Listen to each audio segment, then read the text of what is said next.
कर्क राशीच्या लोकांसाठी नवीन नोकरीच्या संधी आल्या आहेत. व्यवसायासाठी सुद्धा हा महिना खूप खास जाणार आहे तुम्हाला. इव्हन आता जो सूर्य बदलतोय, जो सिंह राशीमध्ये जाणार आहे 15 तारखेला, तो सुद्धा तुमचं कर्क रास असेल किंवा कर्क लग्न असेल तर तुमच्या द्वितीय स्थानी जाणार आहे. आणि द्वितीय स्थान हे आपलं आर्थिक स्थान आहे, पैशाचं स्थान आहे, कुटुंब स्थान आहे. त्याच्यामुळे धनस्थानाचा स्वामी धनस्थानात जातोय. त्याच्यामुळे पैशाच्या बाबतीत तुम्ही हा महिना खूप खास जाणार, खूप सुखी असाल तुम्ही.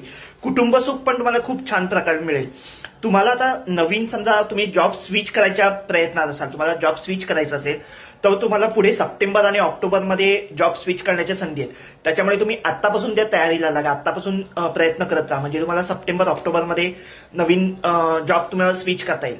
इव्हन हे महिन्याचं झालं, पण जर वर्षाचा आपण विचार केला तर तुम्हाला ह्या वर्षी नवीन संततीचे पण योग आहेत, लग्नाचे सुद्धा योग आहेत.